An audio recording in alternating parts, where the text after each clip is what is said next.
Imagine standing in a muddy field, rain soaking through your worn tunic, your fingers so cold you can barely feel the bowstring. Around you, thousands of armored knights thunder forward on horseback, their lances gleaming, their war cries deafening. You're just a peasant. A commoner. Armed with nothing but a 6-foot piece of wood and a quiver of arrows. And yet, somehow, you're about to change the course of history. This is the reality of the medieval archer, men who were considered the lowest of the low in society, yet wielded a weapon so devastating it could pierce plate armor, drop a warhorse at 200 yards, and turn the tide of entire wars. Their lives were brutal, their training was relentless, and their stories have been largely forgotten. Until now. Welcome to the untold story of the medieval archer, where survival meant mastering the impossible, and glory came at an unimaginable price. If you're fascinated by the hidden stories of history, the kind that textbooks never quite capture, you're in the right place. Hit that like button to support this deep dive into the past, and subscribe so you never miss another journey through history's most incredible untold tales. Share this with anyone who loves learning about the real people behind the legends. Now, let's step back in time. You didn't choose to become an archer. Nobody did. If you were born in medieval England sometime between the 1200s and 1500s, and your family worked the land, tended animals, or scraped by in any number of common trades, there was a very real chance that a simple piece of legislation would dictate the entire course of your life. And you'd have absolutely no say in it. In 1252, the Assize of Arms decreed that every able-bodied man between the ages of 15 and 60 had to own a bow and arrows. This wasn't a suggestion. It was law. But the reality went much deeper and started much earlier than 15.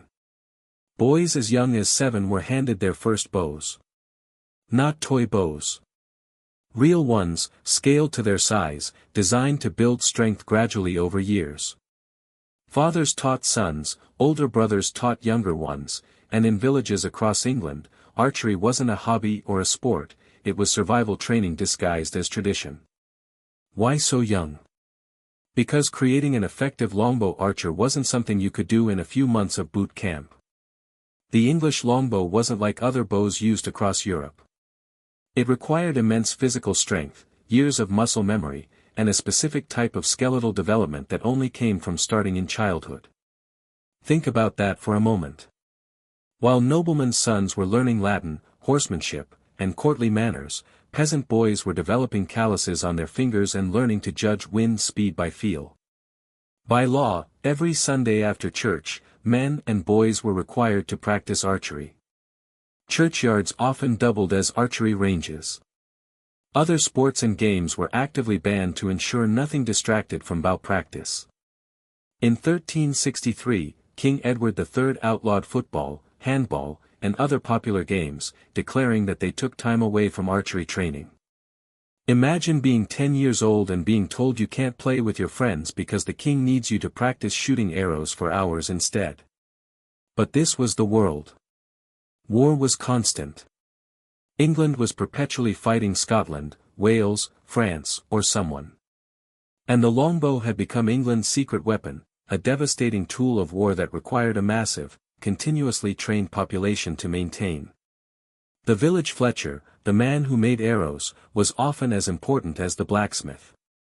Boys learned to recognize good arrow wood, to understand feather fletching, to know the difference between a bodkin point designed to pierce armor and a broadhead meant to cause massive bleeding wounds. This wasn't romantic. There were no heroic training montages. It was repetitive, physically demanding, and mandatory. And if you showed particular talent, you'd be noticed. Marked. And when the king's commissioners came through recruiting for the next campaign in France or Scotland, your name would be on a list. Some boys were recruited as young as 12 to join military retinues. They wouldn't fight immediately, but they'd march with the army, serve as assistants, and continue their training under combat veterans who had survived real battles. These weren't volunteers inspired by patriotic fervor. These were children being prepared for industrial-scale warfare. The social aspect was equally rigid.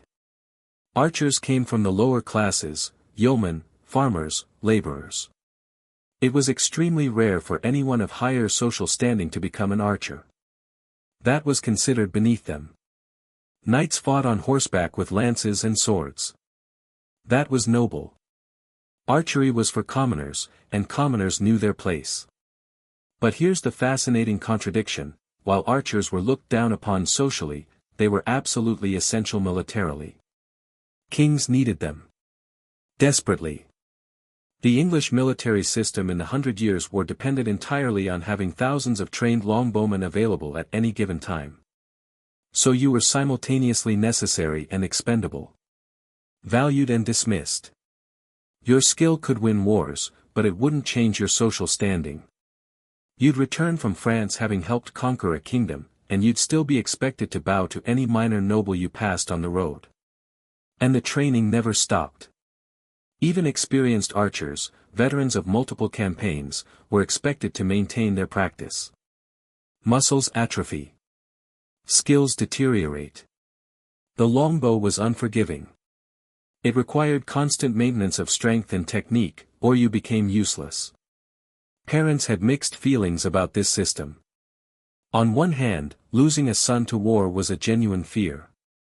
On the other hand, successful military service could bring payment, the chance for loot, and occasionally, rare opportunities for advancement.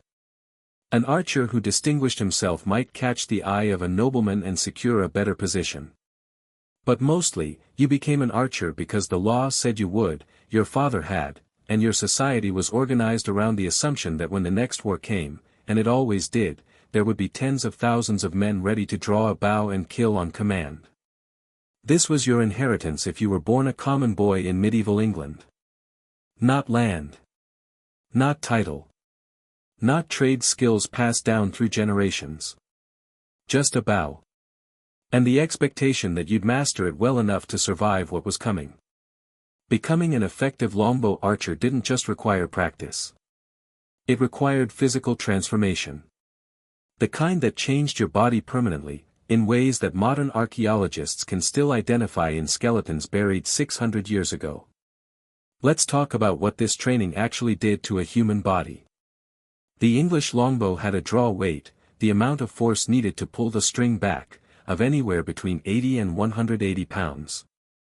To put that in perspective, a modern recreational bow typically has a draw weight of 40 to 50 pounds. Olympic archers use 45 to 50 pounds. Medieval English.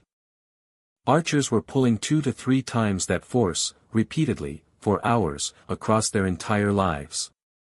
Starting in childhood meant your bones grew differently. Your left arm, the bow arm, developed thicker bone density to handle the compression forces.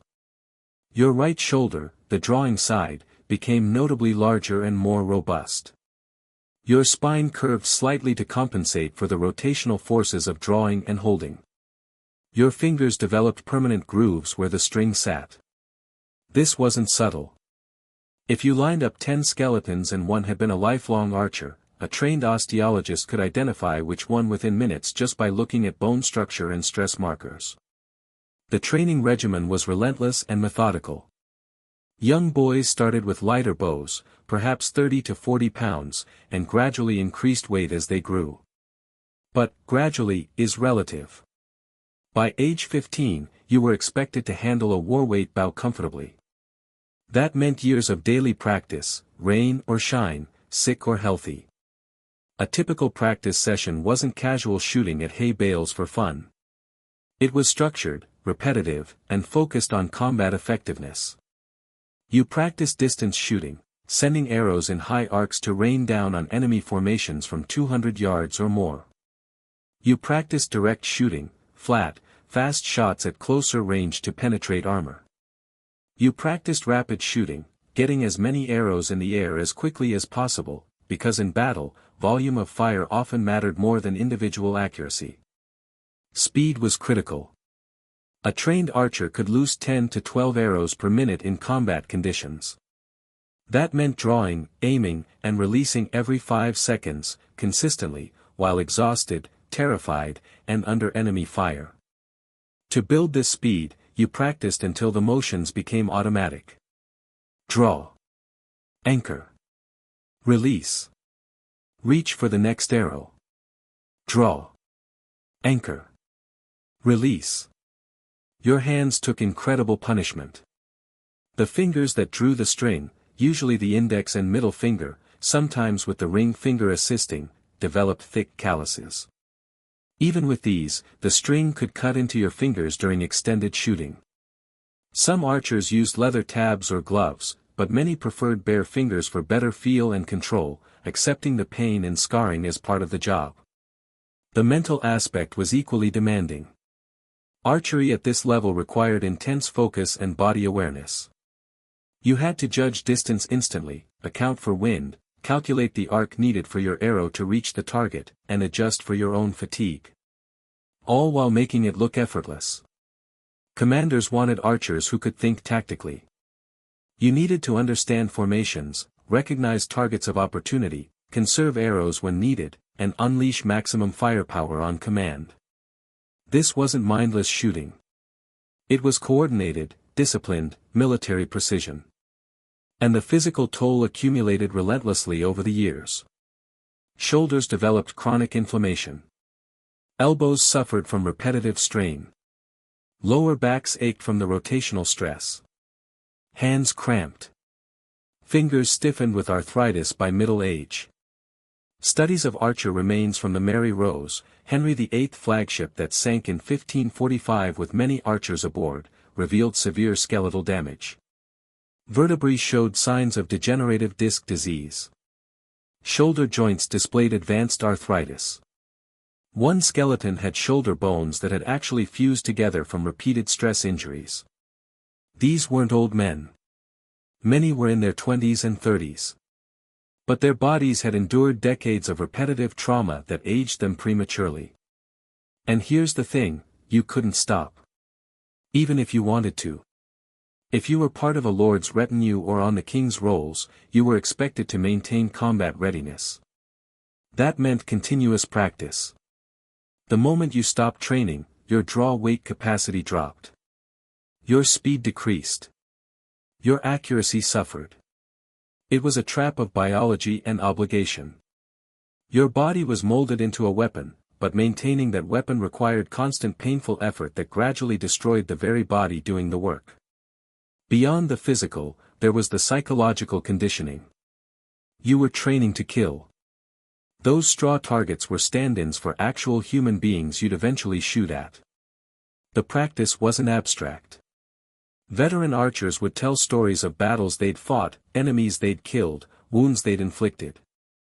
This was intentional desensitization.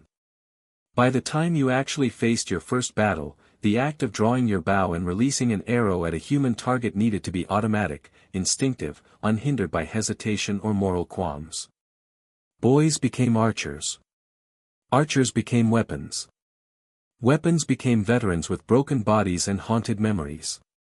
And all of this before you even set foot on a battlefield. The training created effectiveness.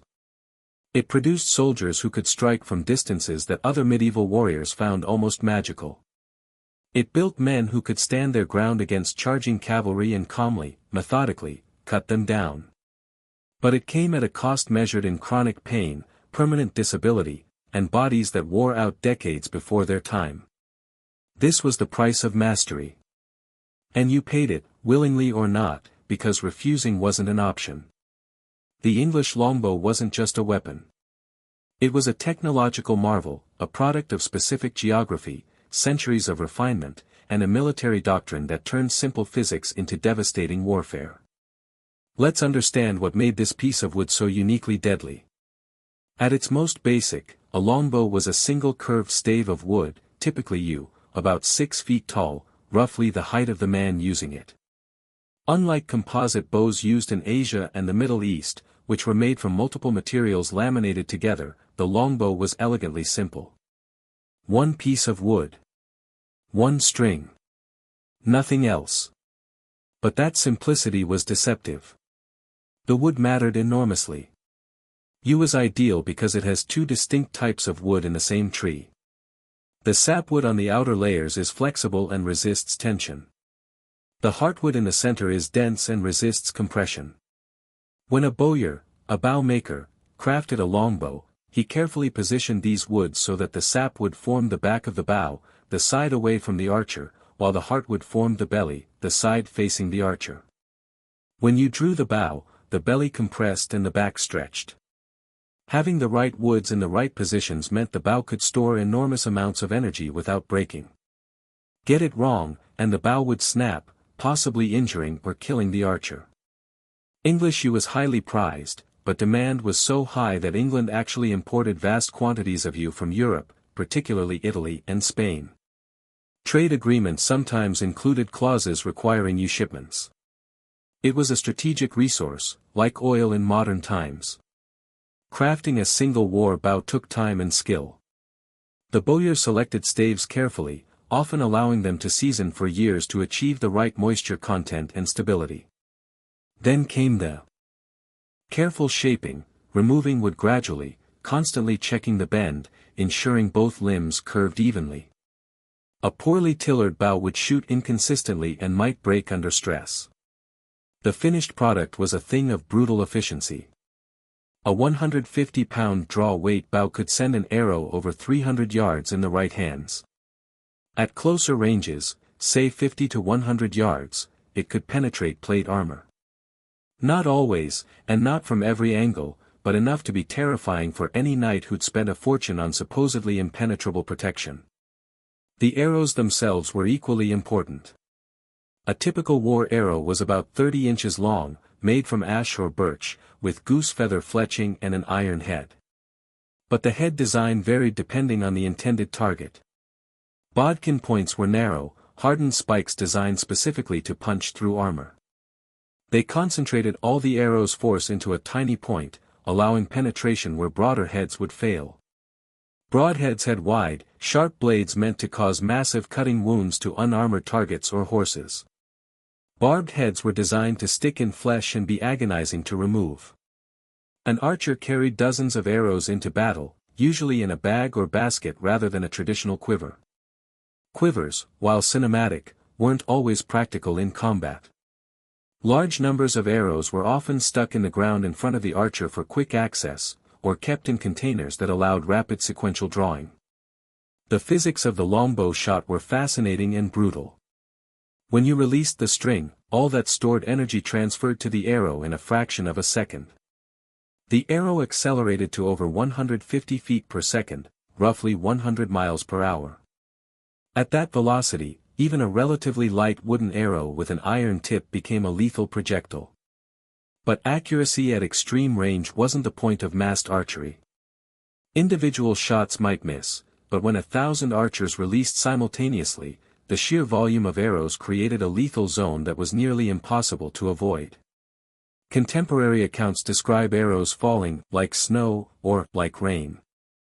Imagine thousands of high-velocity projectiles arcing down onto a tightly packed formation of soldiers. There was nowhere to hide. Shields helped, but couldn't protect everything. Armor helped, but wasn't perfect. And the psychological impact was immense. The sound alone was terrifying, the collective twang of hundreds of bowstrings, the whistling hum of arrows in flight, then the brutal impacts of iron on wood, metal, and flesh. Men and horses screamed. Formations broke. Panic spread. Knights, the military elite who trained since childhood in mounted combat, suddenly found themselves vulnerable to peasants they'd normally dismiss as beneath notice. A farmer's son with a bow could kill a nobleman who'd spent thousands on equipment and years on training. From a distance. Without even engaging in honorable combat. This was revolutionary and deeply unsettling to medieval social order.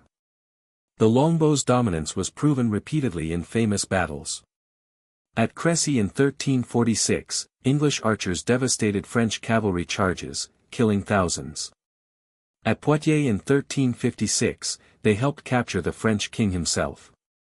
At Agincourt in 1415, heavily outnumbered English forces, relying primarily on their archers, achieved one of the most lopsided victories in medieval military history. But the longbow had limitations. It required those specially trained archers we discussed earlier, men who'd started in childhood and maintained constant practice. You couldn't just hand longbows to untrained peasants and expect results. The weapons were useless without the trained humans to wield them. They were also weather-dependent. Rain could slacken bowstrings and reduce power. Wind affected arrow flight. Extreme cold made fingers clumsy and would brittle. And they were relatively slow compared to later military technology. A crossbow required less training and could penetrate armor just as well, though it shot more slowly. Firearms, once they developed, would eventually make all muscle-powered projectile weapons obsolete. But for roughly 3 centuries, the English longbow represented the pinnacle of pre-gunpowder projectile warfare. It was simple, devastatingly effective, and transformed how wars were fought. And it turned the men who mastered it into living weapons whose very existence challenged the social order of medieval Europe. So you've been recruited, or conscripted, or volunteered, the distinction was often blurry, and now you're part of an army preparing to march to war. What was daily life actually like as an archer in a medieval military force? First, let's dispel a romantic notion: being a soldier wasn't glamorous. At all. You were at the bottom of the military hierarchy. Knights and men-at-arms, the mounted warriors of noble birth or substantial wealth, occupied the top. Then came various support personnel, craftsmen, and specialists. And at the base were the common foot soldiers, including archers. You were necessary, even valued for your skill, but socially you remained disposable. Living conditions in a military camp were harsh by any standard. If the army was stationary for any length of time, besieging a castle, waiting for reinforcements, or resting between marches, you'd construct temporary shelters from whatever materials were available. Canvas tents if you were lucky and supplies allowed. More often, crude lean-tos made from branches, cloth scraps, and hope. Sleeping on the ground was standard. If you were smart, you'd find or make some kind of bedding, straw, grass, your cloak, anything to provide a layer between you and the cold, damp earth. Disease spread easily in these conditions. Dysentery, typhus, and various fevers killed more soldiers than combat ever did. Food was a constant concern. An army needed enormous supplies to feed thousands of men, and logistics in the medieval period were primitive by modern standards. Official rations varied but typically included bread, dried meat, cheese, and ale or wine. The quality ranged from barely adequate to truly awful. Bread often became moldy or infested with weevils. Meat was heavily salted for preservation, which made it nearly inedible without extensive soaking and cooking. Cheese went rancid. Ale soured. Fresh food was a luxury that appeared only when the army was moving through friendly territory where supplies could be purchased or requisitioned often being a polite term for taken. When supplies ran low, which happened frequently, soldiers foraged or looted. Hungry men don't follow strict rules of conduct, and medieval armies left trails of devastated countryside behind them. Peasants in the army's path would hide or evacuate if they had warning, taking their livestock and food stores with them. You carried your personal gear constantly. Your bow, obviously, protected as carefully as you'd protect a limb. Arrows, as many as you could manage, though weight became a serious concern on long marches. A knife for utility and close combat. Perhaps a small axe or sword if you could afford or acquire one. Personal items, eating utensils, a cup, maybe a blanket, perhaps something religious like a saint's medallion or a cross. Every ounce mattered because you were walking. Miles and miles and miles, day after day, carrying everything on your back. Your feet took brutal punishment. Blisters became infected. Shoes wore out. Going barefoot was common among the poorest soldiers, despite the pain and risk of injury. Discipline in camp was enforced rigidly.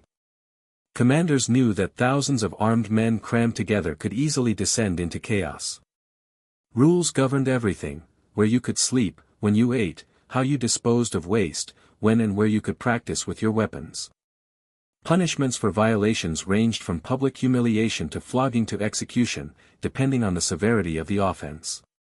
Stealing from fellow soldiers, desertion, insubordination, rape, and murder could all result in hanging.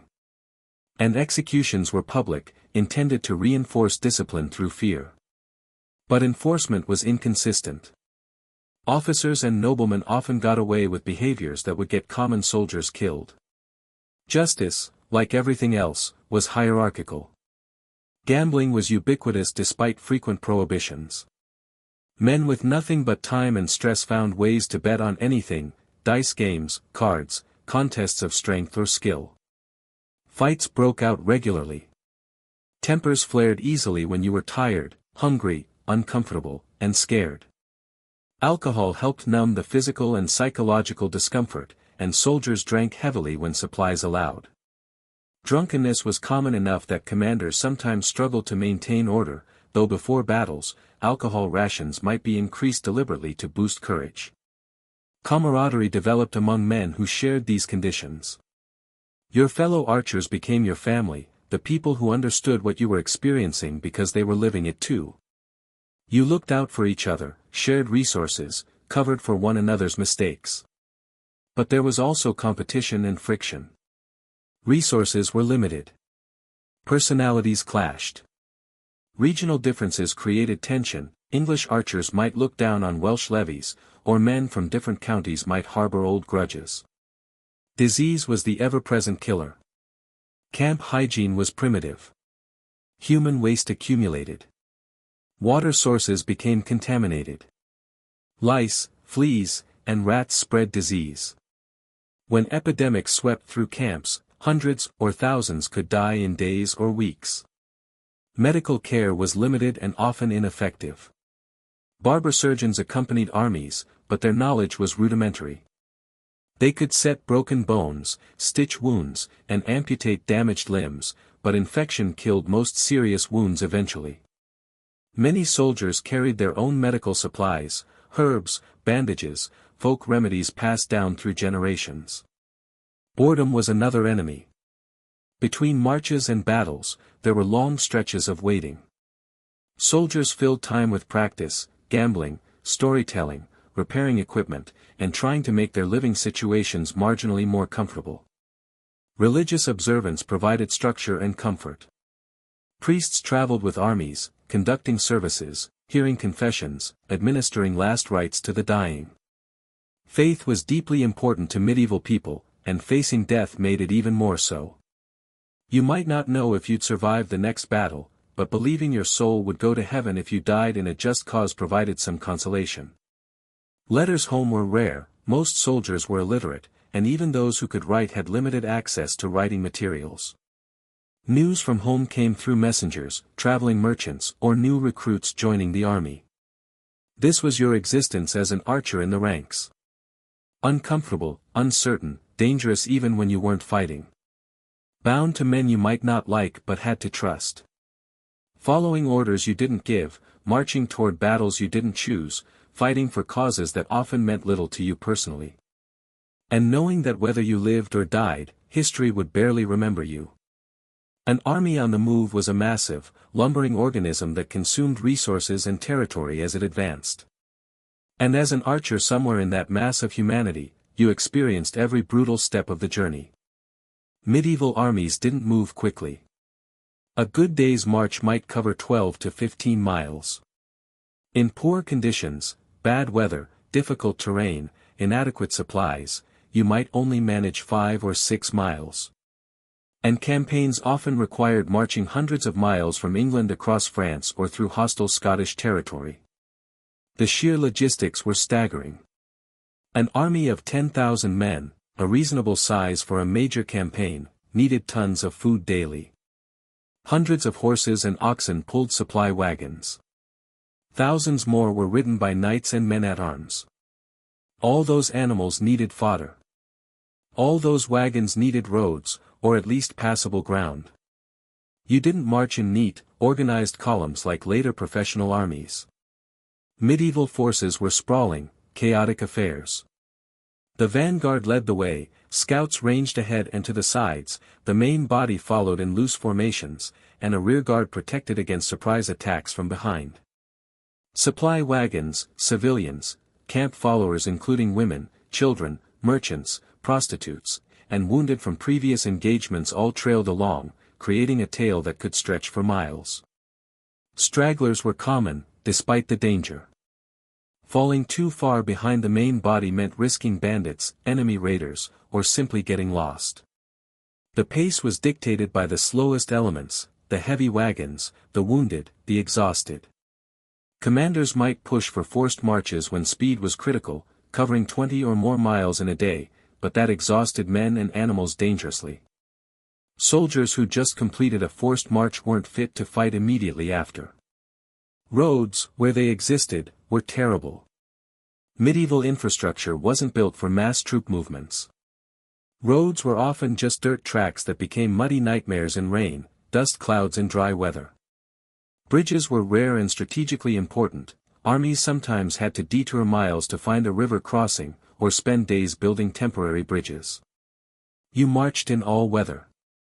Rain soaked through clothing and made every step miserable. Summer heat caused exhaustion and heatstroke. Winter cold froze fingers and feet. Wind made everything worse. And you kept marching because stopping wasn't an option unless commanders called for it. The monotony was mind-numbing. Hour after hour of putting one foot in front of the other, carrying your equipment, watching the back of the man in front of you. Some soldiers sang to pass time and maintain rhythm. Others told stories, joked, or simply endured in silence. But monotony could shatter instantly into terror. Ambushes were always a possibility in hostile territory. Enemy forces might strike at the column, particularly targeting the vulnerable supply train. Scouts would stop and establish camp. If you'd been smart and fortunate enough to stay near your regular companions, you'd set up your sleeping area together. Otherwise, you'd find whatever space you could in the designated area for common soldiers. Guard duty rotated through the ranks. Standing watch in the cold and dark, straining to hear approaching danger, fighting to stay awake despite exhaustion, it was miserable but necessary. Attacks at night weren't common, but they happened, and an unprepared camp could be devastated. The psychological toll of marching accumulated subtly. You were moving toward battle. Everyone knew it. You'd hear rumors constantly, about enemy numbers, about where the confrontation would happen, about how prepared the enemy was. Most rumors were wrong, but they still affected morale. And fear grew as you got closer to expected combat. Veterans might seem calm, having survived before, but even they felt the tension. For younger soldiers facing their first battle, the march became an extended period of mounting dread. Physical breakdown was common. Feet gave out, blisters became infected wounds, toenails fell off, muscles cramped. Backs ached from carrying equipment for weeks. Shoulders and knees developed chronic pain. Men fell sick and either recovered or died by the roadside. The army didn't wait for those who couldn't continue. If you were too sick or injured to march, you'd be left behind with minimal supplies, maybe in a commandeered building if you were lucky, or just left to whatever fate found you. Some recovered and caught up. Some died. Some deserted, trying to make their way home. Desertion was a constant problem despite harsh punishments. As the march wore on and conditions deteriorated, some men decided the risk of execution was preferable to continuing. They'd slip away during the night or fall behind deliberately, then disappear into the countryside. Rivers and mountains presented major obstacles. Fording a river with thousands of men, animals, and wagons could take an entire day or longer. Mountain passes were exhausting and dangerous, with steep terrain and the risk of rockslides or enemy forces holding the high ground. Weather could be an ally or an enemy. Rain slowed everything but also provided cover and filled water sources. Extreme heat slowed the march but might also hamper enemy forces. Fog could hide your movements or leave you dangerously exposed if it lifted at the wrong moment. And through all of this, you carried your bow. Protected it from moisture, from impacts, from any damage that might make it useless when you finally needed it. Because that piece of wood was your primary tool for survival once battle was joined. Local populations reacted to passing armies with fear and sometimes hostility. Even friendly territory suffered from an army's passage, crops were trampled, livestock taken, resources depleted. In enemy territory, the destruction was deliberate. Burning fields, destroying infrastructure, killing anyone who resisted, these were standard practices meant to deny resources to the enemy and break civilian morale. You were part of that devastation. Whether you participated actively or just benefited from the resources it provided, you were complicit in the suffering inflicted on people who were often just as poor and powerless as you. By the time you reached the battlefield, you were already exhausted, filthy, hungry, and worn down. And that's when the real test would begin. The night before a battle had a particular quality to it. A tension that settled over the camp like fog, thick and inescapable. You knew a fight was coming. Scouts had located the enemy. Commanders had chosen the ground where they wanted to make a stand. Orders had been passed down through the ranks. Tomorrow, or perhaps the day after, you'd face the enemy in open combat. And tonight, you had to somehow manage your fear. Sleep was difficult despite exhaustion. Your mind raced with possibilities. You'd heard stories from veterans about previous battles, the chaos, the noise, the violence. You tried to imagine it, and simultaneously tried not to. Some men became very quiet, withdrawn into themselves. Others became manic, talking constantly, unable to sit still. Religious observance intensified. Priests moved through the camp, offering confession, giving blessings, providing whatever spiritual comfort they could. Men who'd barely thought about God in months suddenly became deeply concerned with the state of their souls. You might write a letter, or more likely, ask someone literate to write one for you. A message for your family in case you didn't come back. Simple things, goodbyes, expressions of love, maybe instructions about debts or possessions.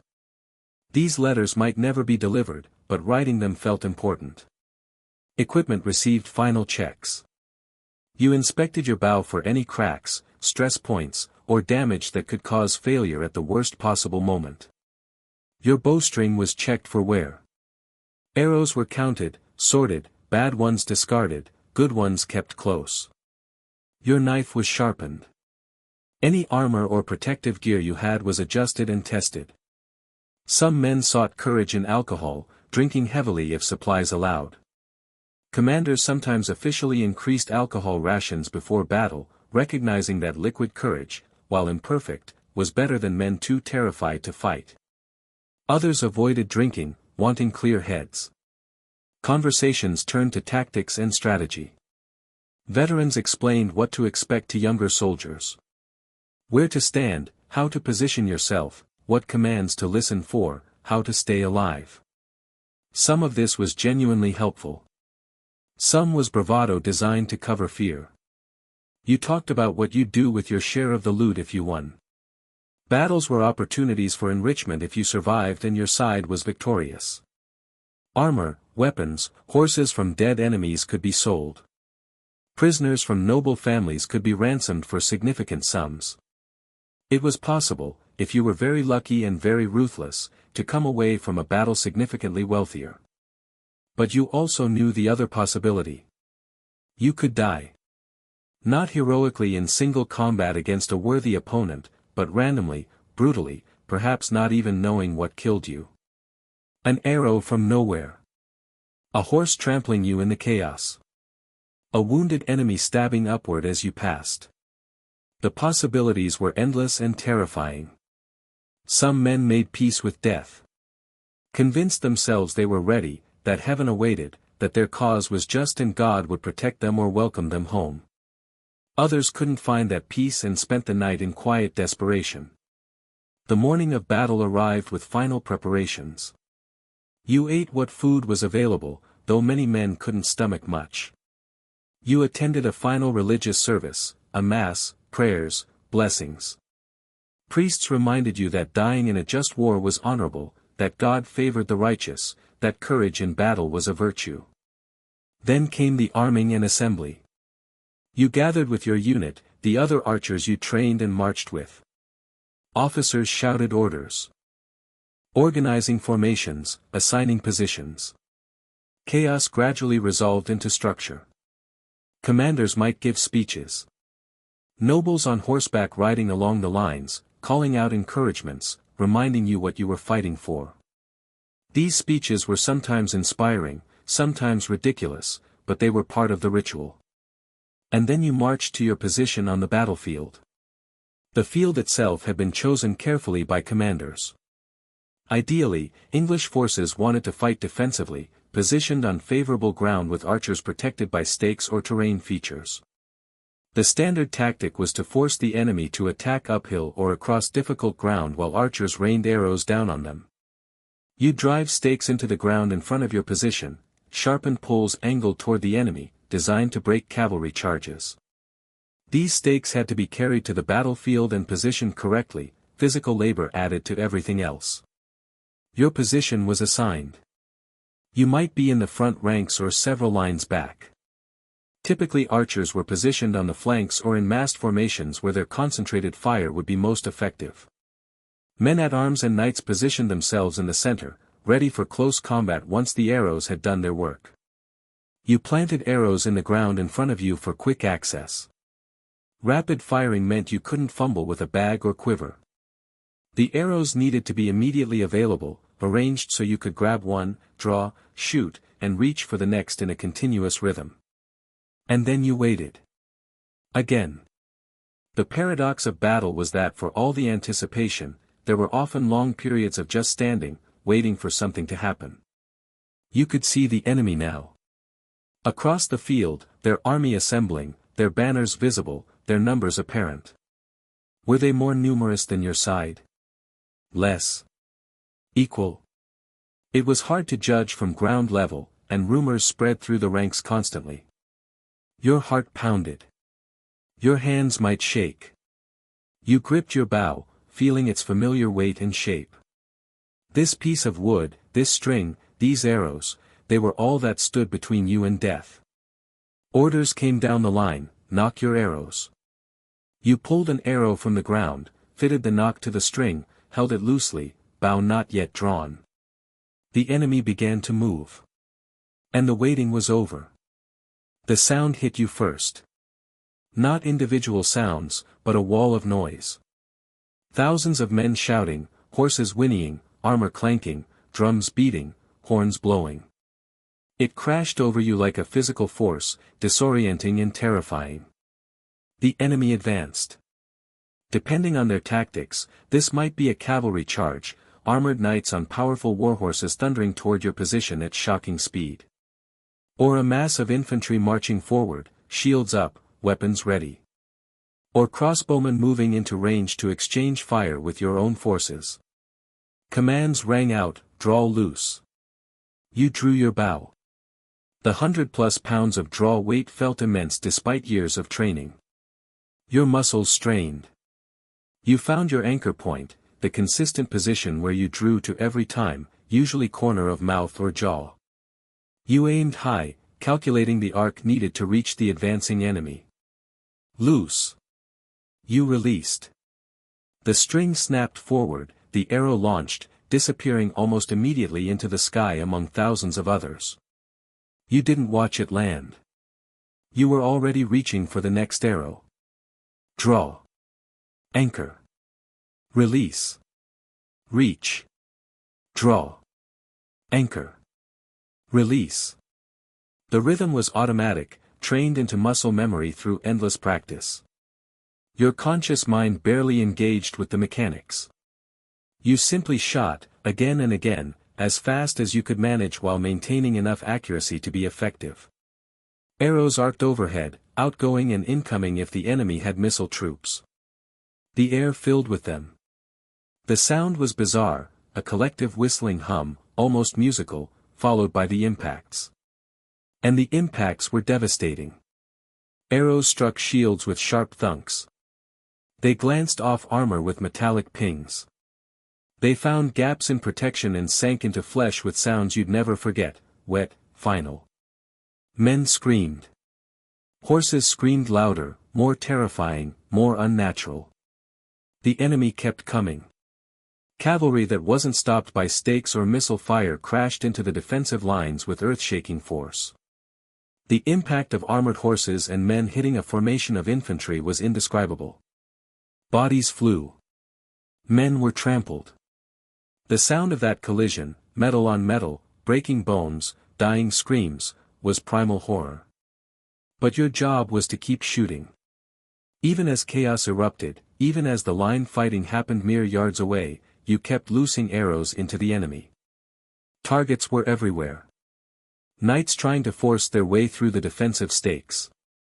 Infantry pushing forward. Wounded enemies trying to retreat. At closer ranges, you switched from high arcs to flat, direct shots. Point-blank shooting at heavily armored targets, aiming for weak points, visor slits, armpit gaps, backs of knees. Any place where armor protection was lighter or absent. The physical exhaustion was immense.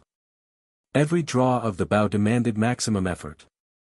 After dozens of shots, your arms burned. Your back ached. Your fingers bled where the string had cut through calluses. But you couldn't stop. Stopping meant you weren't contributing. Stopping meant your companions were more vulnerable. Stopping might mean your side lost and you died. Battle flowed like a horrific tide. Forces surged forward and fell back. Sections of the line held or collapsed. You couldn't see the whole battlefield from your position, only the immediate chaos around you. Enemies broke through sometimes. Suddenly you weren't shooting at distant targets but defending yourself in close combat. Your bow was useless at arm's length. You dropped it or cast it aside and pulled your knife or sword. Fighting up close was frantic, desperate, graceless. Not the careful technique of training, but wild swinging, stabbing, trying to hurt them before they hurt you. If you survived that immediate threat and the line stabilized, you might retrieve your bow and resume shooting. Or you might pick up a fallen weapon, a sword, an axe, a spear, whatever was available. The dead and wounded covered the ground. You tried not to think about stepping on them, over them. Some were still moving, crying out for help that wouldn't come. Not yet. Not during the battle. If they survived until it was over, they might get aid. Many didn't survive that long. Blood made the ground slippery. Mud mixed with gore created a nightmare footing. You slipped, caught yourself, kept fighting because there was no alternative. Time became strange. Adrenaline and terror warped perception. Minutes felt like hours. Hours felt like minutes. The battle could last from dawn to dusk, or be over in a brutal hour. You had no way to judge. Gradually, if your side was winning, the pressure lessened. The enemy broke. Their formations collapsed and they retreated or routed entirely. A routed enemy was vulnerable, fleeing men with their backs turned, discarding equipment to run faster. Orders came to pursue and shoot down the fleeing forces. This was slaughter more than battle. Running men were easy targets.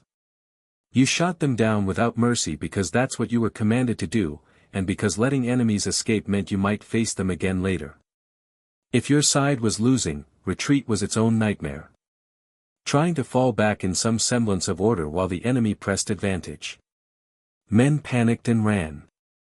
Officers tried to maintain control. Some formations held together and retreated effectively. Others disintegrated into rout. Eventually, one way or another, it ended. The immediate fighting stopped. Your arms could barely lift your bow. Your ears rang. Your throat was raw from breathing hard and possibly screaming, you couldn't remember. You were still alive. Looking around, you saw which of your companions had survived. You saw how many hadn't. Bodies everywhere. The wounded crying out. The dying making worse sounds, gurgling and moaning as their lives ended. This was victory. Or defeat. In the moment, they looked remarkably similar. The battle was over. You'd won, your side controlled the field, the enemy had retreated or been destroyed. This should have been a moment of triumph, of relief, of celebration. Instead, it was complicated and grim. The battlefield after combat was a scene of utter devastation. Hundreds or thousands of bodies lay scattered across the ground, contorted in the positions death had found them. The scale of it was overwhelming, incomprehensible really, even when you'd been part of causing it. The stench hit you as adrenaline faded. Blood, torn bowels, voided bladders, fierce sweat. The metallic smell of blood was everywhere, mixed with the acrid scent of piss and shit and something else, something uniquely the smell of death. The wounded cried out for help. Some called for water, some for their mothers, some for priests, some just screamed. The sound was constant, a chorus of agony that would haunt your sleep for years. Your immediate survival instincts kicked in. Check yourself for injuries. In the chaos of battle, you might have been wounded without realizing it. Adrenaline masked pain. Men discovered serious injuries only after fighting stopped. Running your hands over your body, checking for blood, for pain, for damage. Finding yourself mostly intact felt like a minor miracle. Then checking your companions. Who survived? Who was wounded? Who died? These questions answered themselves as you looked around. Relief at seeing familiar faces still alive. Grief at seeing others dead or dying. The emotional whiplash was severe. But survival demanded practical action. Looting began almost immediately, often before the wounded had even been attended to.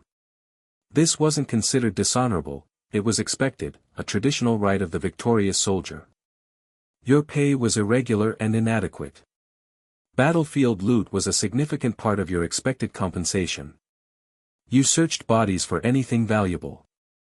Armor, weapons, coins, jewelry, quality clothing. Knights and nobles were the best targets, their equipment was worth considerable money. A knight's armor, sword, and horse could be worth more than you'd earn in years of labor. But looting had its own brutality. Some of those bodies weren't quite corpses yet. Wounded men, unable to defend themselves, watched as you stripped them of valuables. Some begged for mercy, for water, for help. Some you might help if you could afford the compassion. Others you ignored or, if they were too injured to survive, perhaps hastened their deaths. A knife through the eye or throat was a mercy compared to hours or days of slow death from gut wounds or crushing injuries. This was ugly. There's no romanticizing it. War reduced men to base survival instincts. Compassion was a luxury you often couldn't afford. Prisoners were another matter entirely. Capturing nobles or wealthy knights alive was potentially far more profitable than looting corpses. Ransom was an established practice.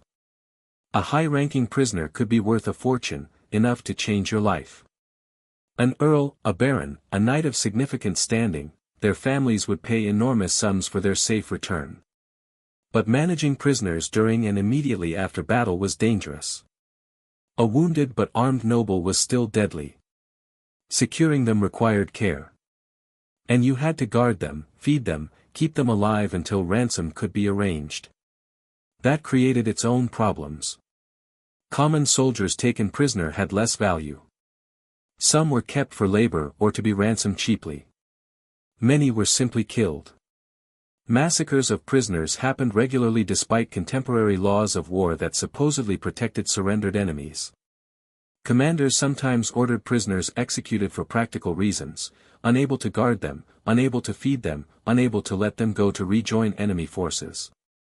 At Agincourt, one of history's famous English victories, Henry V ordered the execution of French prisoners at a critical point in the battle. Thousands of already captured men were killed. This is often glossed over in triumphant retellings, but it happened. War was pragmatic and brutal. The English camp, after securing the battlefield, became a scene of chaotic activity. The wounded received treatment, crude, painful, often ineffective. Barber surgeons worked frantically, amputating crushed limbs, stitching cuts, pulling arrows from flesh. Many wounded would die of infection in the coming days regardless of treatment. You'd try to clean yourself, though water was often scarce. Blood, yours, others, caked your hands, face, clothing. It dried stiff and brown. The smell clung to you. Food, if available, tasted like nothing. Your body needed fuel after the extreme exertion of battle, but eating was mechanical. Nothing had flavor. Your mind was still processing what had just happened. Alcohol helped if you could get it. Numbing the psychological shock, easing the physical pain, helping you sleep despite the nightmares that would come. Many soldiers drank themselves into oblivion after battles. The official celebrations and religious services happened too. Commanders gave speeches praising the army's courage and valor. Priests held services giving thanks to God for the victory, blessing the survivors, offering prayers for the dead. But for you, a common archer standing among the carnage, those official proceedings felt distant. Your reality was simpler and darker. You were alive. Many weren't. You'd killed men today, probably many men. You'd watched friends die. You'd looted corpses. You'd perhaps finished off wounded enemies to take their belongings. And tomorrow or the next day, the army would march again. Toward home, if the campaign was over. Toward the next objective, if it wasn't. The war continued regardless of this single battle's outcome. Victory meant you'd survived this time. But it didn't mean you were done. It didn't mean you could go home. It didn't erase what you'd seen and done. It just meant you'd live to fight another day, carry more nightmares, endure more trauma. This was the bitter taste of victory, survival purchased with blood, profit gained from death, and the hollow certainty that it would all happen again. If you survived battles, disease, and the general dangers of medieval military service, you'd eventually return home. Changed. Damaged. Marked permanently by what you'd experienced and what you'd done. The physical toll of lifelong archery was severe and permanent. Your skeleton had deformed to accommodate decades of repetitive stress. Modern archaeologists examining medieval archer remains can identify them instantly by specific markers. Your left arm bones, the bow arm, would be noticeably thicker and more robust than your right, showing asymmetric bone development that only occurred from childhood training. Your spine would show rotational stress markers and degenerative changes.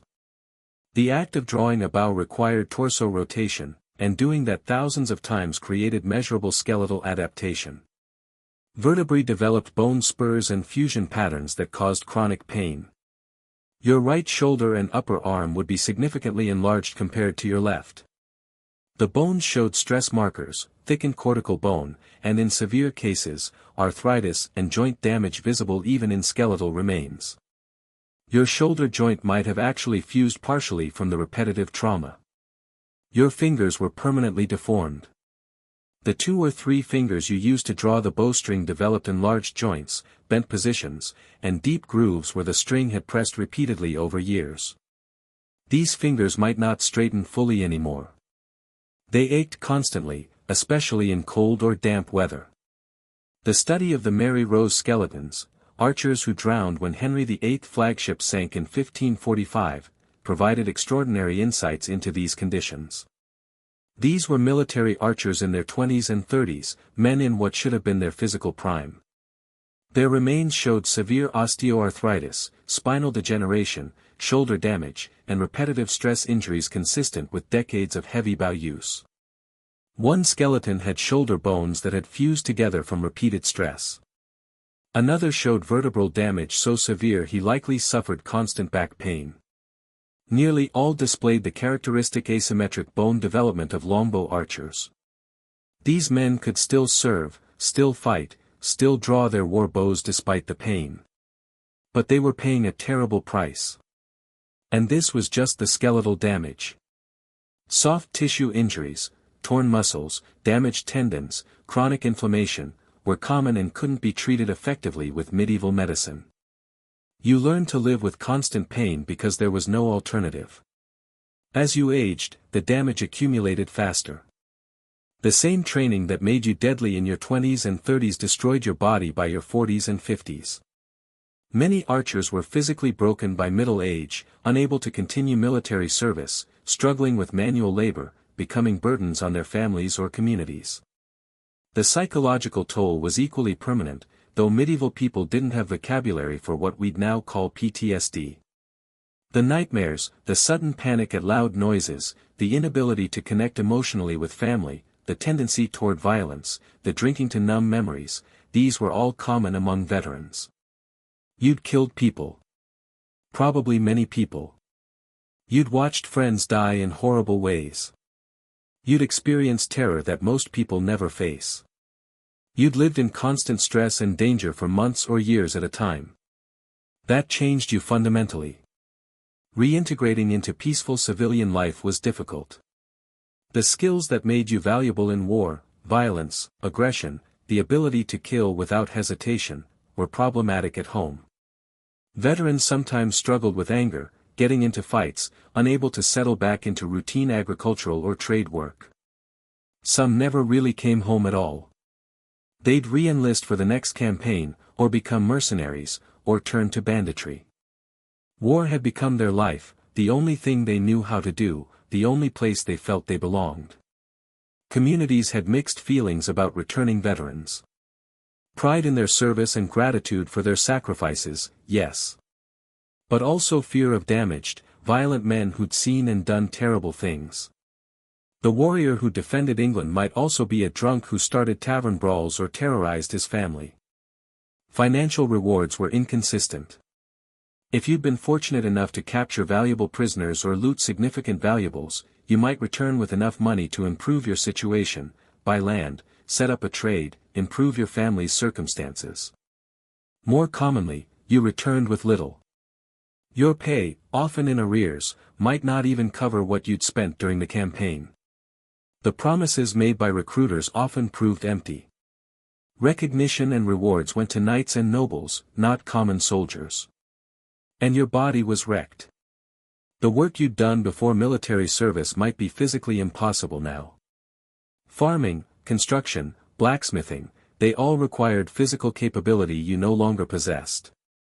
You might end up dependent on family or community charity, contributing little despite your service. England did have some systems for supporting disabled veterans. Hospitals and almshouses sometimes provided for wounded soldiers. Some lords felt obligation to care for men who'd served them. But these provisions were inconsistent and often inadequate. Your status as a veteran carried some respect. You'd done your duty, served the kingdom, fought in famous battles. Stories of Crécy, Poitiers, Agincourt were national legends, and you'd been there. That meant something in alehouses and village gatherings. But respect didn't feed your family or ease your chronic pain. The ultimate irony was this: the skill that made English armies dominant for over a century, the weapon that changed medieval warfare, the bow that became a symbol of English military prowess, it destroyed the men who wielded it. You gave your body, your health, your psychological well-being to master this weapon and serve your king. And in return, you received inconsistent pay, irregular gratitude, and a broken body that would hurt for whatever remained of your life. Centuries later, archaeologists would examine your bones and marvel at the physical adaptation. Historians would write about the tactical brilliance of longbow warfare.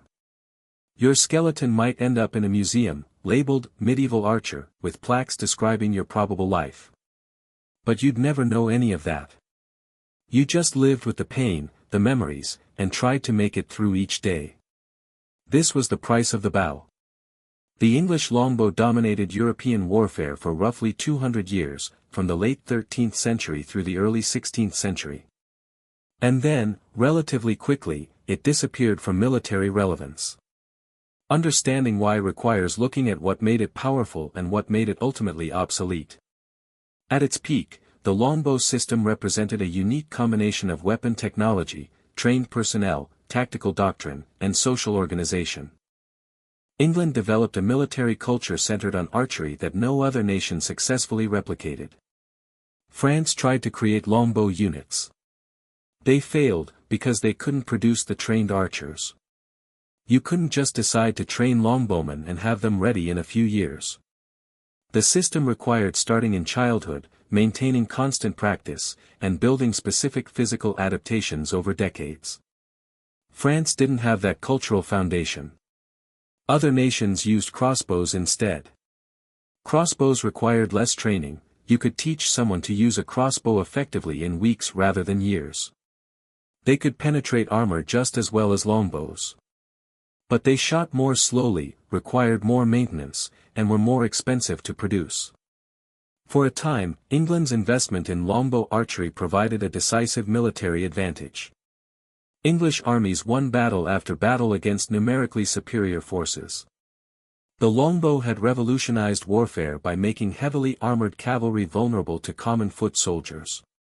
But several factors eventually made the longbow obsolete. First, armor technology evolved.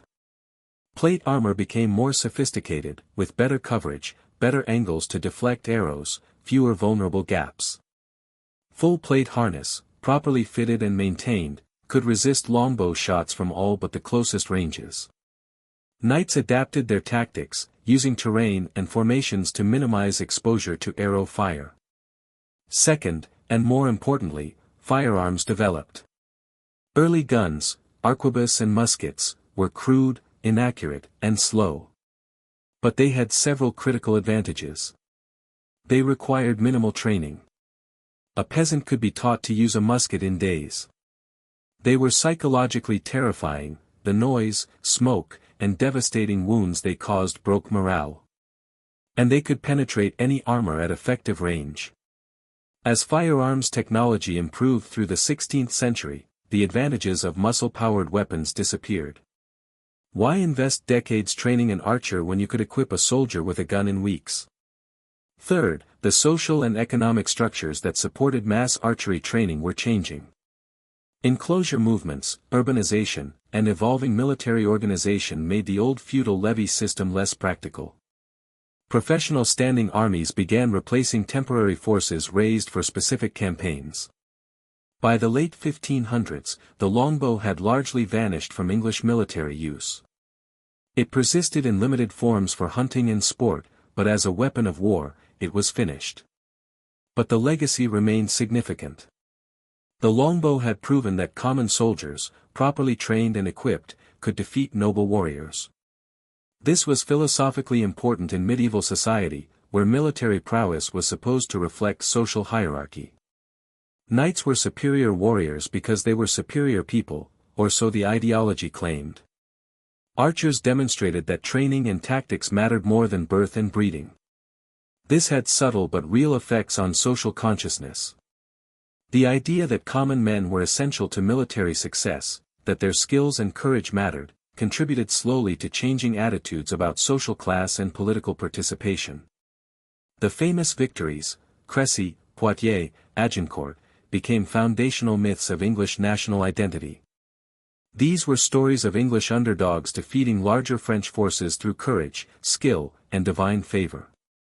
They became part of how England understood itself as a nation. The longbow itself became a symbol of Englishness, romanticized in later centuries as representing traditional English virtues, resilience, practicality, martial skill. The reality was far more complex and darker, but symbols rarely reflect reality accurately. For the individual archers, the legacy was less glorious. They were tools of royal policy, weapons wielded by kings in dynastic conflicts that meant little to common soldiers. They fought, killed, suffered, and died for causes they barely understood, serving interests that weren't their own. But they'd also been part of something historically significant. They'd changed how wars were fought. They'd proven that infantry could dominate cavalry, that disciplined missile fire could break armored charges, that common men could shape the outcomes of international conflicts. The archaeological record preserves their story in a way written histories often don't. Textbooks chronicle kings and nobles, battles and treaties. But the bones of common archers, buried in mass graves or in humble churchyards, tell different stories. They tell of brutal training that deformed skeletons. Of injuries sustained and survived. Of lives lived in physical pain from adolescence to early death. Of men who were made into weapons and used accordingly. Modern archery, sport and recreation, bears little resemblance to medieval military archery. The compound bows, Olympic recurves, and even traditional longbows used today are shot by people who choose the activity for enjoyment. They're not 7-year-old boys being forced into lifelong training. They're not facing battle. They're not dying from the physical toll. But sometimes, when a modern archer draws a traditional longbow of authentic weight and design, they can get a small glimpse of what those medieval men experienced. The sheer physical demand, the requirement for total body commitment, the way the bow becomes an extension of yourself after enough practice. It's a humbling connection across centuries. The brutal life of the medieval archer wasn't glorious. It was hard, painful, often short, and rarely rewarded adequately. These were men who mastered an incredibly difficult skill under compulsion, served in wars they didn't start, killed on command, and had their bodies destroyed by their service. But they were also real people who shaped history. Who stood on muddy fields and faced death with whatever courage they could muster. Who protected their companions, survived battles that should have killed them, and occasionally changed the fate of kingdoms. Their story deserves to be remembered, not romanticized, but understood for what it actually was. Hard. Brutal. Human. And remarkable. If this journey through history connected with you, take a moment to like this video and share it with anyone fascinated by the real stories behind the legends. Subscribe for more deep dives into the lives of ordinary people who shaped extraordinary events. History isn't just kings and castles, it's the forgotten men and women whose struggles made it all possible. Thanks for watching.